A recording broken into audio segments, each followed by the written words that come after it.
Ok les gars, il faut que je fasse la vidéo là. Il faut vraiment que je vous la fasse. Les gars, aujourd'hui, vidéo pour t'apprendre comment adopter un comportement anti-fragile, anti-bilou. À chaque fois que tu vas marcher, tous les bilous vont s'écarter. Ils vont même plus t'approcher. Les gars, vraiment, je vais vous donner 5 choses aujourd'hui à respecter pour que vous adoptiez vraiment son comportement anti-bilou. Donc, big investisseur, big mentalité les gars, extrêmement important. C'est des points différents des autres que j'avais déjà cités auparavant. Donc franchement, écoutez jusqu'à la fin, ça va être super super important à apprendre. Ok. Premier point, je commence directement, c'est d'affronter l'incertitude. Qu'est-ce que je veux dire par là? C'est-à-dire que en gros, tu vas parfois avoir des périodes de doute. Ça veut dire que tu vas te dire peut-être que là, ce que je suis en train de faire, c'est peut-être pas bon. Peut-être que ma stratégie là, je suis pas sûr. Mes paliers de vente, mes paliers d'achat, le secteur dans lequel j'ai investi, les cryptos que j'ai, mon bac que j'ai, le nombre de cryptos que j'ai, enfin bref. Tout ce genre de questions que tu vas te poser autour de l'investissement crypto et de cette mentalité, tu vas être dans l'incertitude parfois. Mais justement, le problème, c'est que plus tu vas te poser de questions, plus tu vas commencer à psychoter ou quoi, plus tu vas t'éloigner du sujet central, de la chose la plus importante. La chose la plus importante, c'est quoi? C'est la lucidité, c'est la logique. Donc arrête de te poser des questions, arrête de tout le temps divaguer, demander à droite, à gauche, te dire putain, qu'est-ce que je dois faire, qu'est-ce que je dois faire. Commencer à regarder 10 vidéos de 10 youtubeurs différents pour savoir ensuite qu'est-ce que tu vas faire, etc. Les gars, parfois, c'est bien beau d'avoir des opinions différentes d'autres personnes ou quoi, mais garde cette lucidité, garde cet instinct que tu as dans l'investissement crypto et dis-toi que le meilleur choix que tu peux faire, c'est de faire un choix par toi-même, c'est-à-dire de choisir vraiment par toi-même et pas par rapport à quelqu'un qui est à côté. Il n'y a que toi qui sais ce que tu as fait depuis le début, il n'y a que toi qui sais ce que tu veux plus tard, donc forcément, tu te dois de respecter parfois ton choix, et parfois même le premier choix que tu as fait, ou la première chose à laquelle tu as pensé, parfois c'est le meilleur choix. Essaye et tu verras. Mais en tout cas, il faut arrêter d'être tout le temps dans l'incertitude. Les gars, mentalité de big, mentalité de big investisseur, il faut être confiant. Donc sois sûr de toi, et à un moment donné, prends la décision, arrête d'être dans l'incertitude tout le temps en fait. D'accord? Ça c'est vraiment un comportement de fragile investisseur. Il faut arrêter ça. Ok? Donc affronte l'incertitude. Parfois tu vas avoir quelque chose que tu vas regarder de loin et tu vas te dire wow. C'est comme les bilous qui connaissent pas le monde des crypto-monnaies. Et ils regardent de loin, ils font wow, putain, c'est trop incertain, moi je sais pas, je connais pas et tout. Mais normal, ils connaissent pas. Mais une fois qu'ils commencent à connaître, là ils commencent à kiffer. Et après, ils n'arrivent plus à lâcher, carrément. Tu vois, ça devient une drogue pour eux. Ils kiffent tellement qu'ils n'arrivent plus à lâcher. Là, c'est la même chose. Quand tu vois quelque chose d'incertain, que tu te dis que tu connais pas trop et que justement tu t'en approches pas, affronte-le.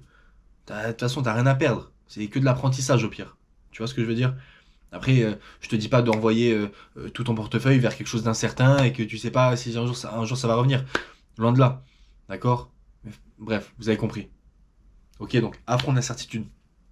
Deuxième point, c'est diversifie-toi intelligemment. Les gars, tous les billes ou investisseurs ne se diversifient pas. Ils voient que par un secteur ou deux. Après, c'est bien beau, hein, parfois ça peut être une stratégie d'investissement, c'est-à-dire que tu te focalises que sur un secteur, tu te dis celui-là c'est le meilleur, allez, je mets tout là-dedans, je mets toutes mes billes là-dedans, tous mes œufs là-dedans, dans le même panier, et je compte que là-dessus, je bosse à fond, je bosse à fond. C'est sûr, le mec va être un expert de ce domaine. Donc c'est possible, il y a un investisseur sur 10 peut-être qui le fait. Mais les gars, nous, on est quand même là pour se diversifier. Un minimum, 2 à 3, mais minimum catégories d'investissement. Parce que forcément, il n'y a pas que l'intelligence artificielle qui va monter. Il n'y a pas que le gaming qui va monter. Il n'y a pas que la tokenisation d'actifs qui va monter. Il y a beaucoup de secteurs qui vont monter, ou qui sont en train de monter déjà, plus que les autres, ou plus que l'ensemble du marché. Donc c'est pourquoi il faut se diversifier. Donc arrête de me faire le fragile à toujours rester focus sur un secteur et dire ah, celui-là c'est le meilleur. Les gars, c'est comportement de bilou, d'accord? Donc reste focus sur différents secteurs, d'accord? Diversifie-toi et focus-les ensuite. Ne prends pas 3 4 cryptos ou 2 3 cryptos par secteur. T'en as 10 ou 15 et t'en prends juste une comme ça dans un autre. Non, focalise-toi quand même, tu vois, sur 3 4 max. Tu te mets bien dans la diversification, tu te sécurises bien, tu apprends bien sur tous les secteurs dans lesquels tu investis, tu apprends bien sur toutes les cryptos dans lesquelles tu as investi, Ensuite, c'est parfait. Mais ne commence pas. En fait, les gars, faut pas prendre la chose à l'extrême inverse. C'est-à-dire, faut pas non plus mettre toutes ses billes dans tous les secteurs possibles. Et après, tu te dis, ah, au moins, j'ai de l'argent un peu partout. Au moins, ça va péter et c'est sûr que je vais réussir. Non, les gars. D'accord? Donc, ne prenez pas non plus à l'inverse. À l'extrême inverse, en tout cas. Ce que je veux dire, c'est voilà, vous avez compris le message, en tout cas. Troisième point, c'est d'apprendre continuellement en affrontant les obstacles. Les gars, c'est pas parce que, comme ça rejoint un petit peu le premier point, c'est pas parce qu'il y a de l'incertitude, c'est pas parce que c'est quelque chose que tu ne connais pas que tu ne dois pas y aller. C'est pas parce qu'à un moment donné, tu vas voir un site internet d'un secteur, sur une crypto d'un secteur que tu connais pas, que tu vas te dire, ah, je connais pas, de toute façon, c'est pas mon secteur, moi, je connais pas, je m'en fous, allez, je vais autre part. Les gars, mais vas-y, va t'intéresser. Les gars, autant tu vas tomber sur quelque chose qui, peut-être j'abuse, mais révolutionnaire, tu vois. Donc, vas-y, affronte l'obstacle, apprends continuellement et apprends des choses que presque les autres ne connaissent pas. Quand tu apprends quelque chose que les autres ne connaissent pas, là, franchement, tu fais un grand pas vers l'avant. Là, tu as vraiment le comportement d'un big parce que tu vas de toi-même rechercher les infos et essayer de rechercher les choses dont les personnes ne se doutent même pas. Déjà que nous, on connaît les crypto-monnaies, alors que la majorité du monde ne connaît même pas, tu vois, ou connaît à peine. Mais imagine si tu arrives à trouver encore quelque chose d'encore plus méconnu. Et là, mon gars, tu tiens entre tes mains ou dans ton cerveau de l'or, tu vois. Et c'est un apprentissage et des compétences que la majorité des personnes ne peuvent pas forcément donner autour d'eux, tu vois.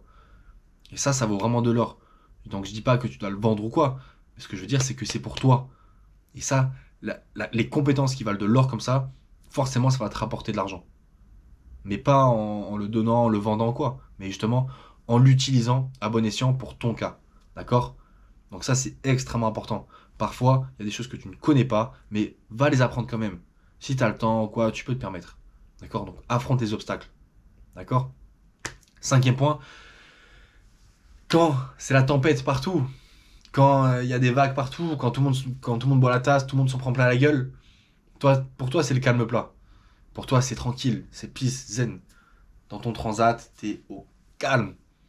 Les gars, ça, le meilleur des sentiments. Quand tu vois que, par exemple, sur les réseaux, tout le monde s'affole. Quand sur X, tout le monde s'affole. Tout le monde est là, putain, ça va baisser, ça va chuter. C'est le crash de l'année. Les gars, crise économique, guerre nucléaire.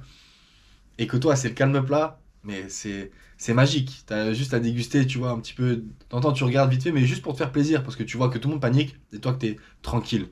Et comment t'arrives à ce point-là? Bah, c'est quand tu es organisé, que tu es détaché du marché à 100%. Et comment tu deviens détaché du marché comme ça, à un tel point? Ben, c'est quand toutes tes stratégies sont en place, quand tous tes paliers de vente et tes paliers d'achat sont en place, quand tous tes stacking sont en place, flexibles ou non, quand tu es éligible potentiellement à tous les airdrops sur lesquels tu peux être éligible, c'est-à-dire que tu t'es informé, etc. Quand tu connais tous tes projets crypto dans lesquels tu investis, quand tu disposes de toutes les infos, c'est-à-dire que toutes les infos viennent à toi. Bref, en gros, c'est quand tu es vraiment en place intellectuellement dans le monde des crypto-monnaies et que tu es en place dans le système, tu vois.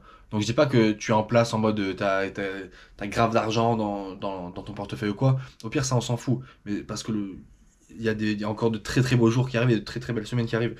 Donc l'argent, ça va arriver. Mais ce que je veux dire, c'est que quand tu es en place dans le système des cryptos et que tu as fait tout ce que tu avais à faire et que tu es vraiment, tu vois, tu es à l'aise. Tu as juste à surfer le marché haussier tranquillement, tout en surveillant, etc. Enfin bref, ça, il y a des vidéos là-dessus, vous comprenez très bien. Mais tu es vraiment à l'aise, tu vois. Et ça, c'est le meilleur des sentiments. Et bien évidemment, faut avoir fait tout ça pour que lorsque c'est la tempête, lorsque ça chute parfois de 20-30%, pour toi c'est le calme plat. Parce que tu sais comment ça va à peu près se passer. Et ça, c'est le cinquième et dernier point. Je vais te l'expliquer. Mais tu sais à peu près comment ça va se passer. Tu connais les scénarios potentiels et possibles. Après, bien évidemment, on peut pas anticiper un Covid. Tu vois ce que je veux dire? Mais t'es tranquille quand même. Parce que tu as sécurisé tout ça. D'accord? Cinquième et dernier point, c'est de potentiellement pouvoir anticiper, c'est-à-dire pouvoir imaginer certains scénarios.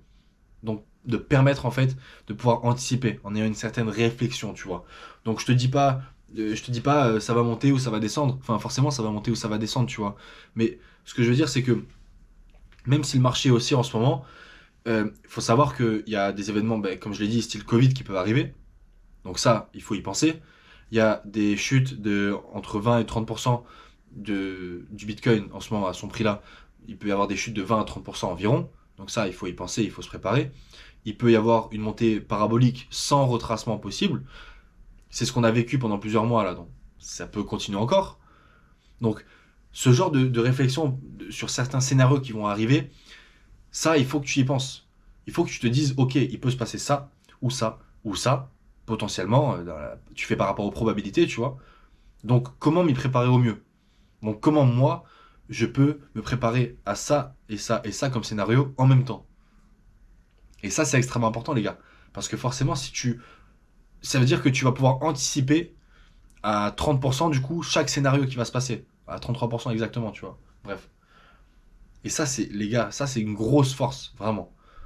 Et il y a peu de gens qui y pensent, c'est-à-dire que ils voient que c'est haussier, ils voient que le marché est haussier, tout le monde dit bull run, etc. C'est haussier, bon bah tranquille, ça va monter. Et dès que ça chute, ouais, tu vois, ils peuvent être un petit peu, ils peuvent commencer un petit peu à paniquer, tu vois. Et ça chute encore plus, 15, 20, 30%. Là ils disent ah non, c'est pas possible. Là ils vont peut-être commencer à vendre. Enfin bref, vous connaissez la routine, enfin vous connaissez la chanson. Mais ce que je veux dire, c'est que voilà, il faut quand même que tu t'imagines un petit peu certains scénarios, bien évidemment logiques. Donc tu vas te renseigner, tu prends des données qui sont logiques par rapport au marché américain, par rapport à ce qui rentre, par rapport aux annonces, par rapport au taux d'intérêt, impression monétaire, etc. Tu vois, qui arrivent potentiellement. Et par rapport aussi à ce qui se passe dans le monde, guerre nucléaire, etc. Et par rapport à tout ça, tu pourras du coup te faire une réflexion par rapport à plusieurs scénarios, un, deux, voire trois max. Après, tu vas pas non plus en faire une dizaine, tu vois, ça sert à rien, on s'en fout. Mais voilà, faire plusieurs qui ont le plus de probabilité d'arriver, au moins tu es tranquille. D'accord? Et ça, c'est cinq choses. Elles sont absolument à respecter parce que c'est un comportement anti-bilou. C'est un comportement de big investisseur, les gars. Ça, c'est des points vraiment super importants, encore une fois, à respecter. D'accord? Respectez-les, les gars. Ok? Donc, j'espère que la vidéo vous a plu. C'était tout pour moi. N'hésitez pas, comme d'hab, à liker, commenter, à vous abonner, à activer la cloche de notification. C'est super important, les gars. Et à me suivre sur Patreon pour les questions par mail et les coachings. Et Cryptoscopie sur Instagram et TikTok pour les vidéos short. Et même pour, pourquoi pas, discuter, échanger rapidement. Mais en tout cas, normalement, c'est sur Patreon que ça se passe. Questions par mail et surtout les coachings. Ok, les gars? Allez, ciao.